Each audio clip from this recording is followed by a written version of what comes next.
আমরা বিভিন্ন সময় গর্ব করে বলি, বাংলাদেশের মধ্যে আল্লাহর রহমতে আল্লাহর কুতুবদের দাওয়াত, ইসহাক সাহেব রহমতুল্লাহি আলাইহি, ফজলুল করিম রহমতুল্লাহি আলাইহি,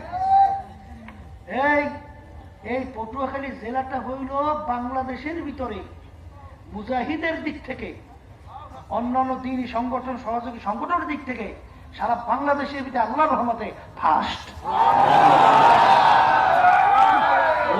ঠিক না বাট? আলহামদুলিল্লাহ। যার বাস্তবতা আজকে সম্মেলনে প্রমাণিত, এটা দেখা যায় কি দেখে না? দেখা যায় না? হ্যাঁ, রাস্তা দুই পাশে কি পরিমাণ দাঁড়াইছে, এরপরে তো জায়গাই হয় না। তাহলে আলহামদুলিল্লাহ, আল্লাহ আপনি দয়াময় করে খাঁটি মুজাহিদ হিসাবে কবুল করে না, কবুল করে না। কারণ কি তা জানেন? ইমাম গজ্জালী রহমতুল্লাহি আলাইহি লেখছেন, আল্লাহ এবং বান্দা বান্দির ভিতরে ৭০,০০০ নূরের পর্দা আছে।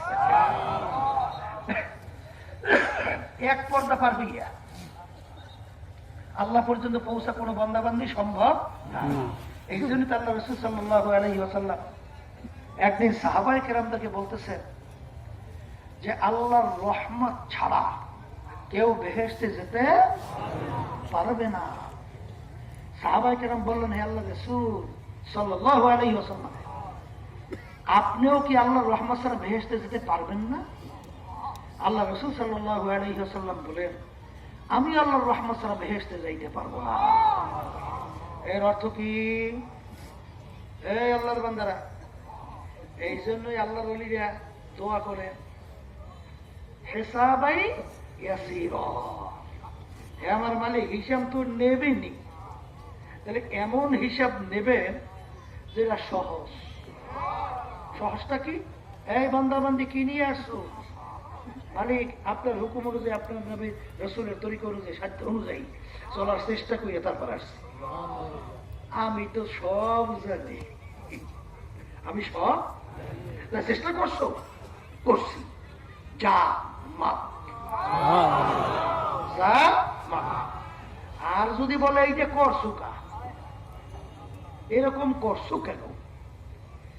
এক পাও সামনে দেওয়ার শক্তি কারো। এই জন্য আমার ভাইদেরকে বলবো, এই ওই যে ভাইদের পরীক্ষা নয় না, ভাইদের পরীক্ষা কি পরীক্ষা লয় কি লয় না?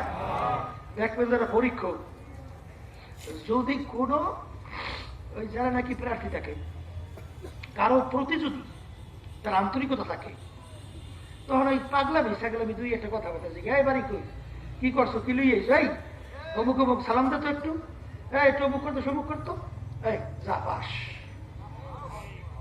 কি কথা ঠিক এরকম তামসা হয় কি হয় না?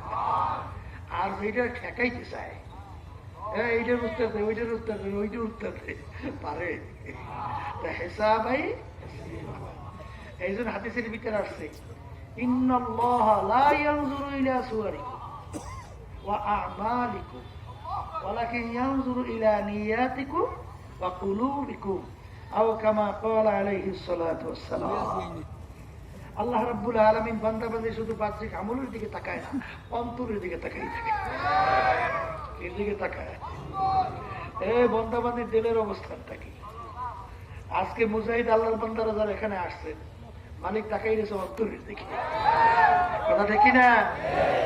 এই আমার মালিক যদি তার কুদরতি কুলে টাই না জায়গা না দেয়, কারো মালিক পর্যন্ত পৌঁছা সম্ভব? এই জন্যই তো হাদিসের ভিতরে আসছে, মান আতানি ইয়ামশি আতাইতুহু হারওয়ালা। বান্দাবাদী যখন আল্লাহকে পাওয়ার জন্য হাইটে রওনা করে, আল্লাহ রহমত দৌড় দেয়, বান্দাবাদীকে টাই না তার কুদরতি কোলে জায়গা দেয়। ঠিক কিনা? এই আল্লাহর বান্দারা, ওই যে বলছিলাম মুসা আলাইহিস সালাতু ওয়াস সালামের জামানা, ফেরাউন প্রায় ৭০,০০০ জাদুঘর, ওদের মুসা আলাইহিস সালাতু ওয়াস সালাম এক পাশে দাঁড়িয়ে গেছে। জাদুঘরের পাট পাকাই সাইডে বড় বাঘ হয়, বড় সিংহ হয়, অনেক কিছু। এই গর্জনে অস্থির। আল্লাহ বলেন, মুসা তোমার হাতে কি? মালিক লাঠি, যাও জমিনে ছাড়ো। লাঠি ছাড়ার সঙ্গে সঙ্গে পাক দিয়ে এক বিরাট অজগর সাপ এক গিলাসে জাদু করে জাদু সব এক ডুবে কিনলে শেষ।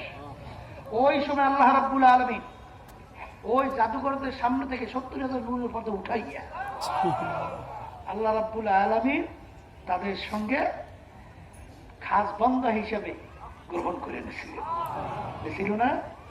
ফেরাউন যত চেষ্টা করছে, উল্টা হাত উল্টা পাও কাটছে, বহুত কষ্ট দিছে, ইমান থেকে সবাইকে পারছে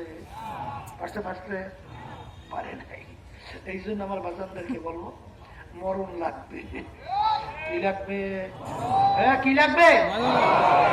এইটা শুনলে তো অনেকে ভালো লাগে না। মরণের কথা শুনলে কেউ ভালো লাগে? ভালো লাগার কথাই না।